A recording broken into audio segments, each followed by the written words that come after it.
Hi everybody. Today we're going to talk about greenhouse gases and relate it back to Earth's energy budget. The objectives of today are to be able to answer the following questions. What are greenhouse gases? Where do they come from? And how do they work? So let me start by asking you this question. If the amount of energy that comes into Earth is the same amount of energy that goes out of Earth, how can our planet stay warm? So take a minute and think about that question, and then turn to a neighbor and discuss this question with your neighbor. So the answer to the question on the previous slide has to do with the idea of how a greenhouse actually works. So a greenhouse, in this definition, is a house used to trap the sun's energy in order to extend the growing season or grow plants in an area that would otherwise be too cold. We use this idea as a way to think about how the sun's energy is trapped in our atmosphere. The difference is that the Earth is not surrounded by glass, but instead by invisible gas that is also able to trap energy and heat. So to answer the question on the previous slide, the amount of energy that hits the Earth is the same amount that is reflected off of the Earth. However, the reason why our Earth stays warm is because we have these invisible gases that end up trapping that energy and that heat. So let's talk a little bit further about the greenhouse effect and what it is. So to start, I want to give you an example that I think you all have probably experienced before. So think about what it's like in the summer and maybe even now on like warm, sunny days. How does it feel when you get inside your car? Okay. How many of you have experienced that when you get in your car on a hot, sunny summer day, the inside of your car is incredibly hot? Okay. Much warmer inside your car than the air outside of your car. So this is an example that hopefully you've experienced that you can relate back to the greenhouse effect. So what's happening is you get energy from the sun. Okay, so you get visible light that can pass through the glass in your car, either your windows or your windshield. When that visible light hits your car, it loses some energy to the surroundings. And so if you were to look at the electromagnetic spectrum, if visible light loses a little bit of energy, it turns into infrared energy. And so infrared energy tries to reflect off your car. So it wants to bounce off your car and go back into the atmosphere. However, infrared energy cannot pass through glass. So when it tries to pass out of your car through your windshield or your windows, it gets stuck. And so what you have is you get all this visible light entering your car from the sun. It loses some energy and turns into infrared energy, and that gets stuck. That infrared energy cannot leave your car. Therefore, your car ends up heating up, and so that's why the inside of your car becomes much warmer than the air on the outside of your car. Something very similar happens to our planet. Okay? So you get energy from the sun, okay, visible energy passes through our atmosphere and it hits Earth's surface. Okay? Some of that energy gets absorbed, and so when visible light loses energy, it turns to infrared. And so that infrared energy reflects off of Earth's surface, okay, and it tries to leave back into the atmosphere. However, some of that energy gets trapped by some special gases in our atmosphere. And so once that energy gets trapped in Earth's atmosphere, it's going to stay there and help warm Earth even further. So on the next slide, we'll start talking about the atmosphere and what kind of molecules are in our atmosphere. So let's look at the gases that make up Earth's atmosphere. So we call that the composition, okay, or what kind of gases compose our atmosphere.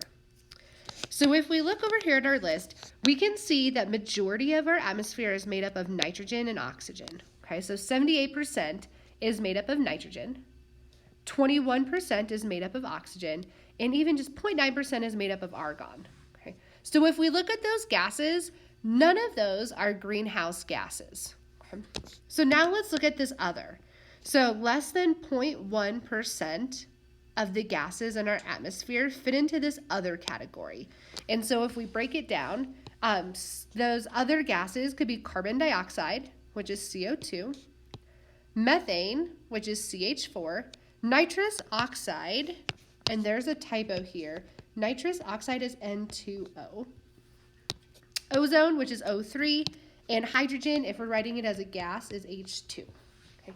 So in your notes, go ahead and add these names and make sure you get the chemical formulas, because as we continue our unit, you might see the formula like CH4 and you'll need to know that's methane.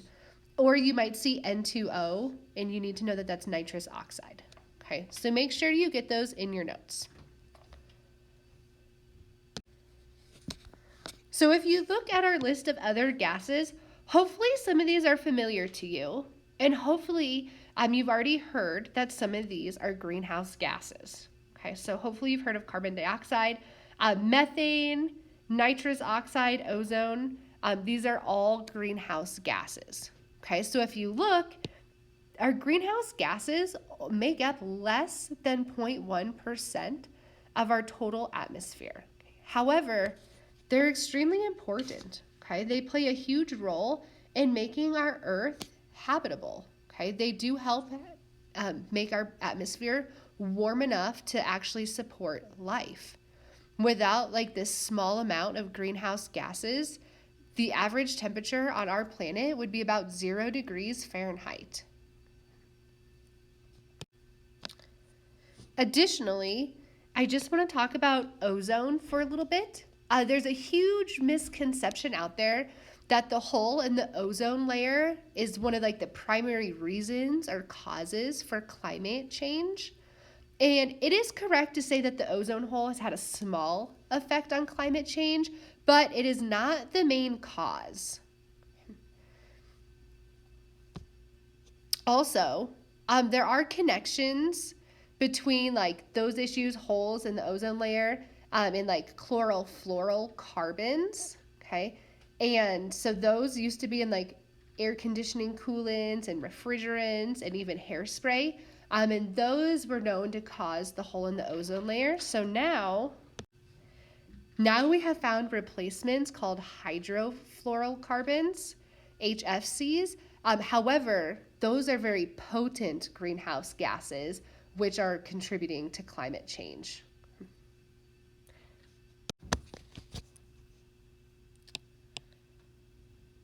All right, so here's the slide. Again, just showing our different types of greenhouse gases that we find in our atmosphere. So probably our most popular one is carbon dioxide. So carbon dioxide is CO2. Okay. Another one is water, so water vapor, H2O. Okay. Methane is CH4, which is this molecule. Nitrous oxide, N2O, which is this molecule. And ozone, which is O3. Okay, and then not listed over here are CFCs. Okay. And so tomorrow we'll do a little activity where we learn about the structures of these molecules and what's special about them, in the sense that like why do these molecules absorb heat and energy that warm up our atmosphere, whereas other molecules do not. So most of the time when you hear the greenhouse effect, most people start thinking negative, like climate change and it's terrible. However, the greenhouse effect is actually really important. Okay? And so the reason why it's important is it provides something like this Goldilocks environment. Okay? How many of you remember the story of Goldilocks and the three bears, where maybe like one porridge is too hot and one is too cold and the other one is just right? And so the greenhouse effect provides this Goldilocks effect on our planet, where it provides our planet to have just the right atmosphere and temperature to support life on Earth. Okay? So we can compare our closest planets, Venus and Mars, okay? And we can look at just some of like the statistics and like temperature. Okay, so if we look, Venus has a surface pressure relative to Earth of 90 bars. So surface pressure is much higher. Okay, Mars is 0.007. We can look at major greenhouse gases. So Venus's major greenhouse gas is carbon dioxide. Mars is also carbon dioxide, and then Earth is water and carbon dioxide. So then here's the temperature if there were no greenhouse gases in degrees Celsius. Okay, so if there were no greenhouse gases, Venus would be about minus 46 degrees Celsius. Earth would be minus 18 degrees Celsius, and Mars would be minus 17 degrees Celsius. Okay. Now, just for reference, water freezes at 0 degrees Celsius. Okay, so all of these temperatures would be below the freezing point of water. Here's the actual temperature on each planet. So Venus is about 477 degrees Celsius, Earth 15 degrees Celsius, and then Mars negative 47 degrees Celsius. And so finally, down here is the temperature change due to greenhouse gases. Okay, so on Venus, greenhouse gases make Venus about 523 degrees warmer. Okay, on Earth, about 33 degrees warmer, and Mars about 10 degrees warmer. So the big takeaway is that the greenhouse effect allows Earth to be just right. So if you look at Mars, Mars is too cold. Okay, it's still below the freezing point of water. It's too cold. Venus is too hot. 477 degrees Celsius is ridiculously hot, right? Water boils at 100 degrees Celsius. And so if you look at Earth, Earth is just right, okay? 15 degrees Celsius on our average, like global temperature, including all parts of the Earth, make it just right. So that's why we call it the Goldilocks principle. So this slide is just a continuation from the previous slide. So again, we're just looking at what if Earth didn't have greenhouse gases? Okay. So again, we've established that Earth's main greenhouse gases are carbon dioxide and water. Okay. So the estimated temperature without greenhouse gases on this slide from a different model is about negative 5 degrees Celsius. Okay. And I know we're not as familiar with that, but that's about 23 degrees Fahrenheit. Okay. So again, those are cold, right? Colder than the melting point of water. So this is cold enough that water is going to freeze. The actual average temperature on Earth is 15 degrees Celsius, which is 59 degrees Fahrenheit. And then the temperature change because of greenhouse gases is about 20 degrees Celsius or about 36 degrees Fahrenheit. So that means due to the greenhouse gases in our atmosphere, Earth is about 36 degrees Fahrenheit warmer. And in our case, that's a good thing. Those 36 degrees Fahrenheit, those are needed to make life habitable so we can have liquid water and we can support life on our planet. Okay. Now, one other thing I want to point out is this number right here. So this is like the average temperature on our globe. So it doesn't mean that every single spot on the planet is 59 degrees Fahrenheit, right? This just means that if we were to average the temperatures everywhere on our planet, the average comes to 59 degrees. All right, so this slide is just another diagram showing the greenhouse effect. So the greenhouse effect is what's responsible for explaining Earth's Goldilocks principle, or what's making it just the right type of environment for good temperatures to support life. Okay. So again, we get sunlight that hits the Earth. Okay, so we get visible light from the sun. It hits Earth. When it hits Earth, it loses some energy to the Earth. And so when it loses its energy, it drops down from visible light to infrared energy. Okay, so that infrared energy wants to reflect off the Earth, and it wants to leave. It wants to leave through our atmosphere and go back to space. However, there are some special gases in our atmosphere, our greenhouse gases like carbon dioxide. Carbon dioxide absorbs infrared energy, and it doesn't let it go. Okay. When that happens, it does something called resonance, which means that the natural frequency of carbon dioxide molecules matches the natural frequency of infrared energy. And so that's why it traps it. Okay. Again, tomorrow you'll do an activity where you look at like the resonance frequencies of these gases, and you'll get a much better understanding of like what does that mean and why do gases like carbon dioxide trap this infrared energy. All right, this is another diagram showing the greenhouse effect on Earth. The difference of this diagram is like there's now numbers, so we can kind of trace the numbers and follow them to kind of get a better idea of Earth's energy budget. So here's the sun. So we can see that here's energy leaving the sun. Okay, so it looks like we have 235 watts for every square meter. Okay, so some of that energy is going to pass through the atmosphere and hit Earth. Okay, so if we're going to divide this, 168 watts. However, some of it is going to get stuck in the atmosphere. So it's going to hit some molecules in the atmosphere and get absorbed in the atmosphere. Okay, in this case, 67. So if we add up these two numbers, the 168 and 67, that gives us 235.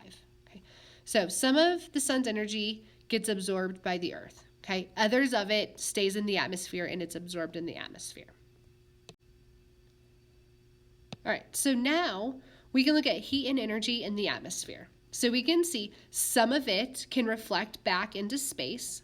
Okay, others of it is going to get reabsorbed by the Earth. Okay, and then most of the time that the energy that gets re-emitted by Earth's surface, it's going to lose a little bit of energy and it's going to turn into that long wave infrared energy or heat. Okay, so then it's going to bounce back and try to go back into the atmosphere. Ideally, it would want to go all the way like out of the atmosphere back into space. However, that long wave energy or that infrared energy, if it interacts with any greenhouse gases, it's going to get absorbed by those greenhouse gases, meaning it's going to get trapped in our atmosphere and it's not going to be able to reflect back into space. Okay, and so those greenhouse gases are those special molecules that are going to trap this infrared energy and hold it in our atmosphere, which is going to cause our atmosphere to heat up. Finally, this is just one more like energy budget model that you can trace the arrows and you can see how like some incoming solar radiation and you can kind of follow the path, right? Some of it is going to get reflected by clouds and aerosols in the atmosphere. Okay, they might get reflected back into space. Some of that energy might get absorbed by the lower atmosphere, and some of it's going to pass straight on through and get absorbed by Earth's surface. Okay. Again, so you can follow it. This is a super complicated model, and so you don't have to be able to understand everything, but it is interesting to look at like the more complicated and complete model of what's happening to the energy that enters our atmosphere, right? Does it get absorbed? Does it get reflected? Does it hit Earth? Does it then get reflected back by Earth? Okay, so just another type of model. This one's a little bit more complex. So it's okay if you don't understand this whole model. But the big takeaway that I do want you to know is like the incoming solar radiation, so all of the incoming, has to equal the outgoing. Okay, it's just the reason why our Earth is getting warmer is that outgoing radiation isn't fully leaving our atmosphere. Some of it is getting trapped by our greenhouse gases, and so that's what's causing our atmosphere to warm up.